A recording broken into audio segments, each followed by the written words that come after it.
दोस्तों, आज की कहानी बड़ी ज्ञानवर्धक और प्रेरणादायक कहानी होने वाली है। हमारे हिंदू धर्म में गाय माता को माँ का दर्जा दिया जाता है। इस कहानी में गाय माता ने ये बताया है कि आखिर मनुष्य गरीब क्यों रहता है, किन कारणों से मनुष्य गरीब रह जाता है। दोस्तों, गाय माता को 33 करोड़ देवी देवताओं का आशीर्वाद प्राप्त होता है। जब देवताओं और असुरों में समुद्र मंथन हुआ था, उस वक्त अन्य रत्नों के साथ समुद्र मंथन से गाय माता की भी उत्पत्ति हुई थी और गाय माता को हमारे उद्धार के लिए कलयुग में भेजा गया था। तो प्रिय दोस्तों, आज की जो कहानी है, इसे सुनने के बाद आप गरीब नहीं रहेंगे। अगर आप इस कहानी को ध्यान से सुनेंगे, इसमें बताई गई बातों पर अमल करेंगे, तब ये बातें आपके लिए पूर्णतया लाभकारी होंगी। तो दोस्तों, कहानी शुरू करने से पहले आप हमारे चैनल को सब्सक्राइब कर लीजिए और साथ ही आप सभी से निवेदन है कि इस कहानी को आधा अधूरा ना छोड़ें, क्योंकि इसमें जो बातें बताई गई हैं वो बहुत ही लाभकारी है। तो दोस्तों, कहानी को शुरू करते हैं। प्राचीन काल की बात है। एक नगर में एक किसान और उसकी पत्नी रहा करते थे। वो किसान बहुत ही गरीब था। उसके पास धन की बहुत ही कमी थी और उस किसान की पत्नी गर्भवती थी। कुछ समय बाद उस किसान की पत्नी ने बहुत ही खूबसूरत बच्चे को जन्म दिया, लेकिन बच्चे के जन्म देने के कुछ समय बाद ही उस किसान की पत्नी का देहांत हो गया। उसकी मृत्यु हो गई। अब किसान पर दुखों का पहाड़ टूट पड़ा। ऊपर से धन की कमी और साथ ही बच्चे का पालन पोषण।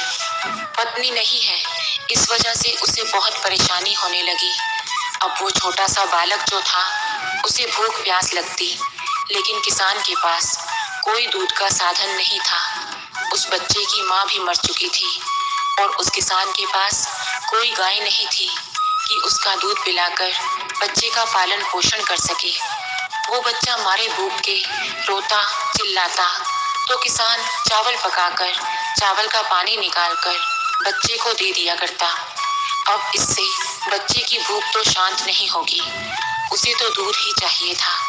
इसी तरह 2 दिन बीत जाते हैं तो उस किसान का दोस्त उसके घर आता है और किसान की ऐसी हालत देखकर उस किसान का दोस्त कहता है कि हे मित्र, हमारे नगर के पास ही जो वन है, उसमें एक महात्मा रहते हैं।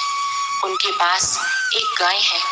तुम उन्हीं महात्मा के पास जाओ और उन महात्मा से निवेदन करो, उस गाय को मांग लेना। मुझे पूर्ण विश्वास है कि वो महात्मा उस गाय को तुम्हें दे देंगे। तब वो किसान ये बातें सुनकर अगले दिन ही जाने का मन बना लेता है। फिर जब अगला दिन होता है, तब किसान अपने बच्चे की जिम्मेदारी पड़ोस की ही एक महिला को देकर वन की तरफ चल देता है। अब चलते चलते सुबह से शाम हो जाती है, लेकिन वो किसान चलता ही जाता है। आखिर वो महात्मा की कुटिया पर पहुंच जाता है और महात्मा की कुटिया में जाकर वो उन्हें प्रणाम करता है और कहता है कि हे साधु महाराज, मेरी पत्नी ने एक बालक को जन्म दिया। जन्म देने के साथ ही वो इस दुनिया को छोड़कर चली गई। अब वो मेरा बालक भूख के मारे छटपटा रहा है। मैं उसका पेट नहीं भर पा रहा। मैं आपके पास आपकी गाय को लेने आया हूँ। कृपया करके मुझे अपनी गाय प्रदान कर दीजिए, ताकि मैं उसे दूध पिलाकर अपने बालक की भूख शांत कर सकूं। तब महात्मा ने कहा, हे किसान, मैं तुम्हें इस गाय को अवश्य दे दूंगा। तुम्हारे ऊपर जो विपत्ति आई है और जिस प्रकार तुम्हारा बालक भूख से व्याकुल है, मैं उन सभी परिस्थितियों को समझ सकता हूँ। मैं इस गाय को तुम्हें दे दूंगा, लेकिन मेरी एक शर्त है। तुम इस गाय को अपने पास ले जाकर इसके खाने पीने और रख रखाव का पूरा ध्यान रखोगे। समय समय पर चारा पानी देते रहोगे और सुबह अपने भोजन करने से पहले तुम गाय को एक रोटी जरूर खिलाओगे, क्योंकि जहाँ गाय माता जाती है, उनके पीछे पीछे रिद्धि सिद्धि के दाता और भाग्य के विधाता भी आ जाते हैं। इस गाय को ले जाने के बाद तुम इसकी सेवा करोगे अपने भोजन करने से पहले इसे रोज एक रोटी खिलाओगे और इसे स्वच्छ रखोगे, और तब तुम्हारे घर में धन की कोई कमी नहीं होगी। मेरी एक बात हमेशा याद रखना कि जब तुम्हारी ज़रूरतें पूरी हो जाएं, तुम इस गाय का लाभ उठा लेना, तो ये गाय दूध देना बंद कर देगी। तब इस गाय को मत छोड़ना, अन्यथा तुम फिर से दरिद्र हो जाओगे। इतनी बातें मेरी याद रखना। किसान ने कहा, हे महात्मा, मैं इन सब बातों का ध्यान रखूंगा। आप मुझे ये बताइए कि आप इस गाय के बदले मुझसे कितना शुल्क लेंगे। तब उस साधु ने कहा, मैं तुमसे कोई शुल्क नहीं लूंगा। मैं तुम्हें इस गाय को ऐसे ही प्रदान करता हूँ। मैं तुमसे शुल्क लेकर क्या करूँगा? मैं हूँ एक सन्यासी, मुझे धन दौलत की कोई आवश्यकता नहीं है। ये बात सुनते ही किसान महर्षि को प्रणाम करके उस गाय को लेकर अपने घर चला आता है, और उस गाय को चारा पानी खिलाने के बाद दूध निकालकर अपने बच्चे को दूध पिलाता है। इसी प्रकार रोज सुबह शाम गाय की सेवा किया करता था। बड़ी ही लगन से सेवा करता। गाय को नहलाना, सुबह उठकर गाय को रोटी देना, ये सब कार्य वो किसान किया करता था। अब किसान का बेटा धीरे धीरे बड़ा होने लगा था, और साथ ही वो किसान भी उस नगर का सबसे अमीर व्यक्ति बन गया था। और इसी तरह किसान का जीवन बड़े अच्छे से गुजर रहा था। अगर किसान को कहीं दूर जाना पड़ता तो गाय की देखरेख की जिम्मेदारी अपने नौकरों को सौंप देता, और कहता कि गाय को किसी प्रकार का कष्ट नहीं होना चाहिए, और मेरे आने तक तुम गाय की देखरेख करना। ये कहने के बाद वो चला जाता, और लौट कर आने के बाद फिर से गाय माता की सेवा में लग जाता। कुछ समय बाद एक दिन उस गाय ने दूध नहीं दिया, तो किसान ने सोचा कि हो सकता है कि किसी कारणवश गाय ने दूध नहीं दिया होगा। लेकिन अगले दिन वो फिर से दूध नहीं देती, तो इसी प्रकार गाय ने दूध देना बंद कर दिया। अब धीरे धीरे किसान का मन भी गाय की तरफ से हटने लगा। अब किसान ने गाय पर ज्यादा ध्यान देना बंद कर दिया। पहले तो वो गाय के पास आया करता, उसे चारा पानी खिलाया करता, लेकिन अब उसने धीरे धीरे गाय को देखना तक बंद कर दिया। गाय को पानी मिला है या नहीं, चारा मिला है या नहीं, वो कैसी है कैसी नहीं, उसे कोई मतलब नहीं था। उसके इस व्यवहार के कारण वो गाय बहुत ही कमजोर हो जाती है। अब उस किसान ने गाय को रोटी देना भी बंद कर दिया। गाय को खिलाने से पहले खुद खाना खा लिया करता, और जिस स्थान पर गाय गोबर किया करती उस स्थान की सफाई करना भी छोड़ दिया। इसी तरह गाय के आसपास गोबर और मूत्र इकट्ठा होने के कारण कीड़े पड़ने लगे थे, और गाय की गौशाला बहुत गंदी हो गई थी, और गाय खुद बेचारी भूख प्यास से दुबली पतली हो गई। एक दिन किसान उस गाय के पास आता है, और गाय को देखकर बड़ा ही क्रोधित हो जाता है, और उस गाय को खूंटे से छुड़ाकर सीधे वन की तरफ लेकर चला जाता है, और वन में छोड़ देता है। उसके बाद वो किसान घर आया तो उसने देखा कि उसका बेटा बीमार पड़ गया था। वो अपने बेटे को वैद्य के पास लेकर भागता है और कहता है, वैद्य जी, मेरे पुत्र को ठीक कर दीजिए। आपको जितने भी धन की आवश्यकता है मैं दूंगा। वैद्य ने कहा, ठीक है, और इलाज करना शुरू कर दिया। लेकिन कितना भी इलाज करने के बाद उस बालक की स्थिति नहीं सुधरती। तब उस वैद्य ने कहा कि मुझे और धन की आवश्यकता होगी। यहाँ इस नगर में इस बालक को ठीक नहीं किया जा सकता, इसलिए हमें दूसरे नगर जाना होगा, और वहाँ बहुत अधिक धन खर्च होगा।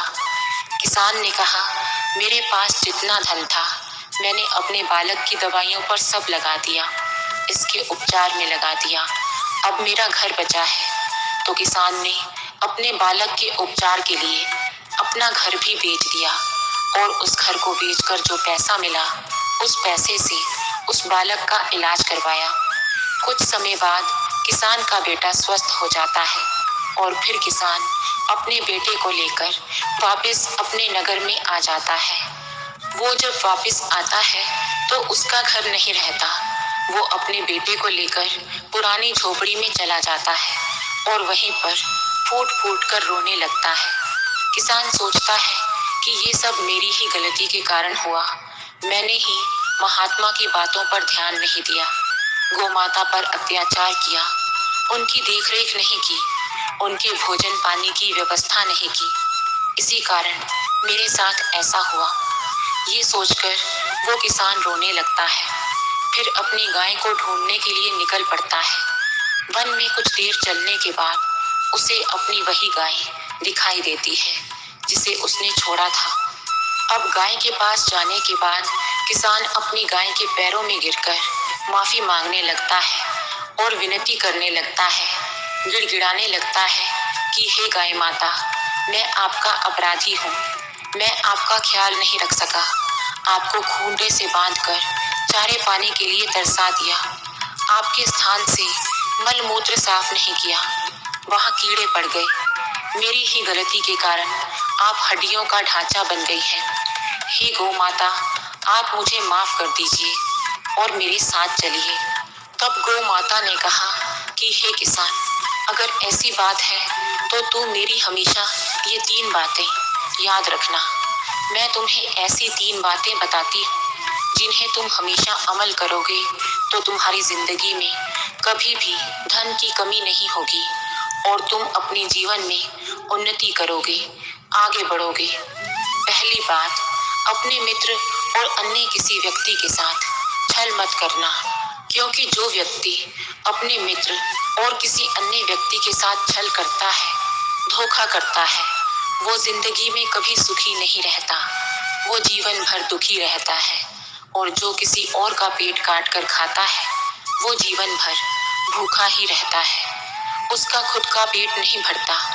मेरी दूसरी बात, अपने धन, अपने आप पर और अपनी बुद्धि पर कभी घमंड नहीं करना चाहिए। अपने धन, बुद्धि और खुद पर घमंड करने वाले व्यक्ति में अहंकार और बहुत सारे विकार उत्पन्न हो जाते हैं जो उसके पतन का कारण बनते हैं। हे किसान, वक्त कभी एक जैसा नहीं होता, वक्त हमेशा बदलता रहता है।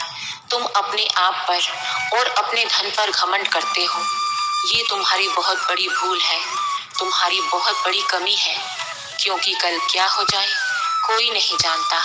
समय सबसे बलवान है, समय अच्छे अच्छे धुरंधरों को धूल चटा देता है। इसलिए अपने धन पर कभी भी मान मत करना कि मेरे पास धन है तो मैं कुछ भी कर सकता हूँ।